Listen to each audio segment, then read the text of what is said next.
പ്രിയപ്പെട്ടവരെ, ഈ വർഷത്തെ വിഷു 1200 ആണ്ട് മീനമാസം 30 ഞായറാഴ്ച രാത്രി 3:21, അതായത് ഉദയാൽപരം 52 നാഴിക 40 വിനാഴികയ്ക്ക് ചോതി നക്ഷത്രം 1-ാം പാദത്തിങ്കൽ തുലാക്കൂറിൽ മേടരവി സംക്രമമാണ്.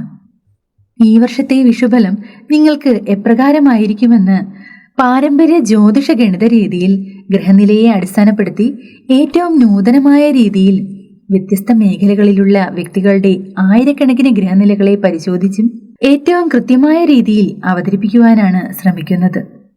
ഇത് മറ്റ് ജ്യോതിഷരിൽ നിന്നും കേട്ടിട്ടുള്ള ഫലപ്രവചന രീതിയിൽ നിന്നും അല്പം വ്യത്യസ്തമായിരിക്കാം. പക്ഷേ ഈ വിഷുഫലം നിങ്ങൾക്ക് മറ്റേത് പ്രവചനത്തെക്കാളും മികച്ചതാവാൻ ഈശ്വരീയമായ എല്ലാ പ്രാർത്ഥനകളോടും കൂടിയാണ് ഞാനിത് നിങ്ങൾക്ക് മുന്നിൽ സമർപ്പിക്കുന്നത്. ഈ വീഡിയോ നിങ്ങൾക്ക് ഇഷ്ടമാവുകയാണെങ്കിൽ വീഡിയോ ഒന്ന് ലൈക്ക് ചെയ്യാനും ഈ ചാനൽ ഒന്ന് സബ്സ്ക്രൈബ് ചെയ്യാനും കൂടി താല്പര്യപ്പെടുന്നു. ഇന്നത്തെ വിഷുഫലം ചിങ്ങക്കൂറുകാരുടേതാണ്. മകം, പൂരം, ഉത്രത്തിന്റെ ആദ്യ കാൽഭാഗം എന്നിവ ചേർന്നതാണ് ചിങ്ങക്കൂറ്. ചിങ്ങക്കൂറുകാരെ സംബന്ധിച്ചിടത്തോളം ഈശ്വരവിശ്വാസം കൂടി വരുന്ന ഒരു കാലയളവായിരിക്കും ഇത്.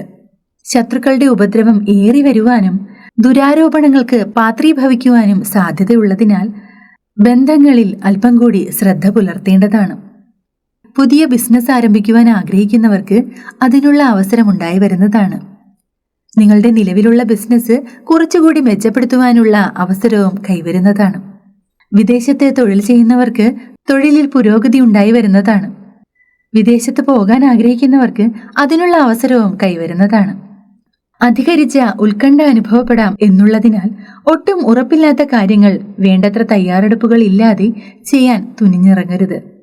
മാനസികമായിട്ടുള്ള ചില വിഷമങ്ങൾ നിങ്ങളെ ഇടയ്ക്കിടയ്ക്ക് അലട്ടുന്നതാണ്. സമൂഹത്തിൽ നിന്നുള്ള അംഗീകാരവും പ്രവർത്തനങ്ങളിൽ മികവും ഉണ്ടായി വരുന്നതാണ്. വിദ്യാർത്ഥികൾക്ക് പഠന പുരോഗതിയും പാരിതോഷികങ്ങളും ലഭ്യമാകുന്നതാണ്. ചില ആരോഗ്യ പ്രശ്നങ്ങൾ ഇടയ്ക്കിടെ ബുദ്ധിമുട്ടിക്കുന്നതാണ്.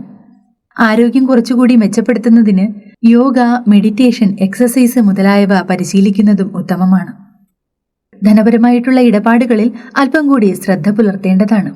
അപ്പോൾ പ്രിയപ്പെട്ട ചിങ്ങക്കൂറുകാരെ, നിങ്ങളുടെ ഈ വർഷത്തെ വിഷുഫലം ഇപ്രകാരമാണ്. ഇതിൽ ഗുണപരമായിട്ടുള്ള കാര്യങ്ങളും ദോഷപരമായിട്ടുള്ള ചില കാര്യങ്ങളും പരാമർശിച്ചിട്ടുണ്ട്. ഇതിൽ ഗുണഫലങ്ങൾ ഇരട്ടിയാവുന്നതിനും ദോഷഫലങ്ങളുടെ പ്രഭാവം കുറയ്ക്കുന്നതിനുമായിട്ട് ചില പരിഹാര മാർഗങ്ങൾ കൂടി നിർദ്ദേശിക്കുകയാണ്.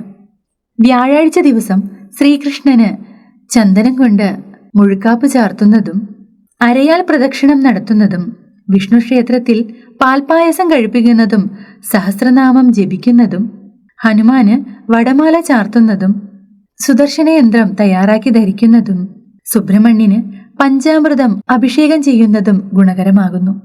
അപ്പോൾ പ്രിയപ്പെട്ടവരെ, ഈ വർഷത്തെ വിഷു എല്ലാവർക്കും മംഗളകരമായി തീരട്ടെ എന്ന് ആശംസിക്കുന്നു. നന്ദി.